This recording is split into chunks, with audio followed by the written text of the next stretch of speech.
Avec le martyre de Polycarpe commence la persécution la plus horrible de l'ère chrétienne. Dans les années qui ont suivi la mort de l'apôtre Jean, nous trouvons la figure de Polycarpe. Son histoire, souvent appelée « Le martyre de Polycarpe », est un document de l'historien Eusèbe sur la littérature chrétienne primitive qui décrit la vie, le ministère et le martyre de Polycarpe, l'évêque de Smyrne. Ce récit historique est considéré comme l'un des premiers témoignages du martyre des chrétiens et il nous fournit des informations précieuses sur les croyances et les pratiques de l'ancienne église de Smyrne et d'autres communautés chrétiennes. Dans la vidéo précédente, nous avons abordé les concepts de base concernant ce sujet et dans la vidéo d'aujourd'hui, nous poursuivons notre exploration. Assurez-vous de trouver les liens dans la description.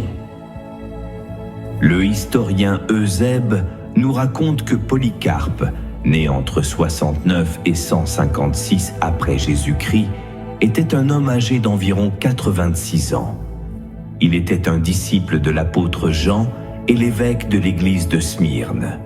À cause de sa foi, Polycarpe a été livré aux autorités romaines par des Juifs que Jésus appelle de la synagogue de Satan. Rappelons que ce n'est pas nouveau, car Jésus avait déjà dit à un autre groupe de Juifs « Vous avez pour père le diable ». Et je lis Jean 8, 44. « Vous avez pour père le diable, et vous voulez accomplir les désirs de votre père. » Il a été meurtrier dès le commencement, et il ne se tient pas dans la vérité, parce qu'il n'y a pas de vérité en lui. Lorsqu'il profère le mensonge, il parle de son propre fond, car il est menteur et le père du mensonge. Je termine la lecture. À ce moment critique, le proconsul romain lui a donné le choix entre renier et maudire le nom de Christ et offrir un sacrifice à César pour sauver sa vie ou être brûlé vif. Sans hésiter un seul instant, Polycarpe a répondu « Tu me menaces avec le feu qui brûle pendant 1 heure et s'éteint ensuite, mais tu ignores le feu du jugement à venir et le châtiment éternel réservé aux impies. Alors, pourquoi attendre?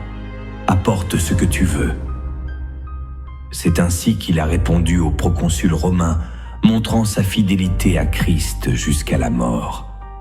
Il a ajouté « Cela fait 86 ans que je le sers, et il ne m'a jamais fait de mal. Au contraire, il m'a comblé de bienfaits. Comment pourrais-je haïr celui que j'ai toujours servi, mon maître, mon sauveur, de qui j'attends mon bonheur, celui qui châtie les méchants et est le vengeur des justes. » Sachant déjà son destin, Polycarpe a dit « Que la volonté de Dieu soit faite. »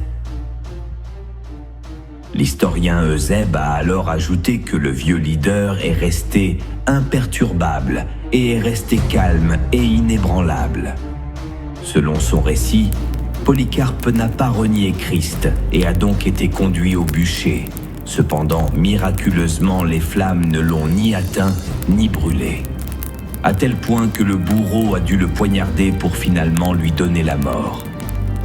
De même, Eusèbe a enregistré les persécutions brutales contre les chrétiens de cette période de l'Église.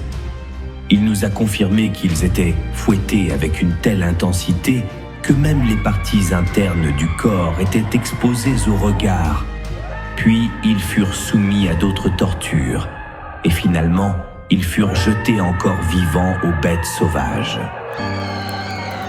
Ainsi a commencé l'ère de l'église de Smyrne. Satan s'est acharné sur eux, une période sombre pendant laquelle hommes et femmes ont tenu fermement à la vérité de Christ telle qu'enseignée par les apôtres originaux, même jusqu'à la mort la plus terrible. Le martyre de Polycarpe a été le précurseur du type de persécution et de souffrance que l'Église allait vivre. L'histoire de l'Église à Smyrne s'étend d'environ 100 après Jésus-Christ à 350 après Jésus-Christ.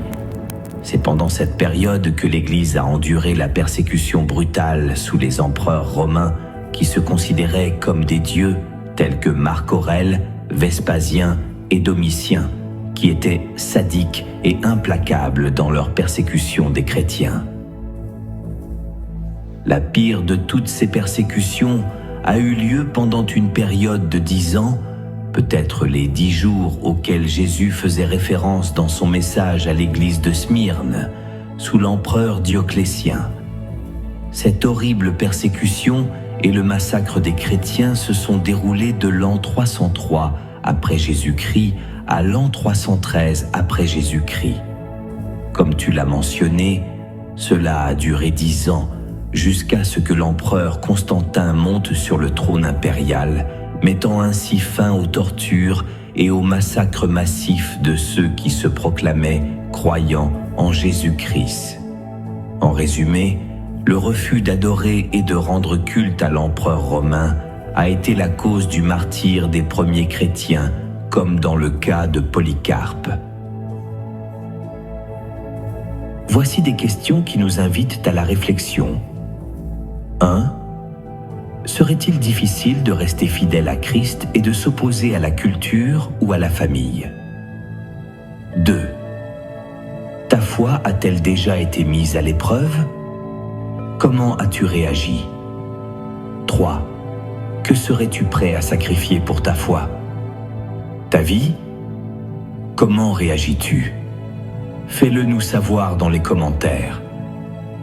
Abonnez-vous si vous appréciez ces sujets et souhaitez rejoindre cette communauté de croyants aux esprits curieux. Ne manquez pas les nouveaux contenus que j'ai préparés sur l'Apocalypse. Assurez-vous de trouver tous les liens dans la description. La prochaine vidéo sera une pause dans cette série sur l'Apocalypse pour partager avec tous un message prophétique qui a été récemment transmis à un serviteur du Seigneur. Ce message s'adresse à tous les croyants et concerne la guerre qui vient d'éclater en Israël. Je ressens l'urgence de le partager avec tous dès que possible.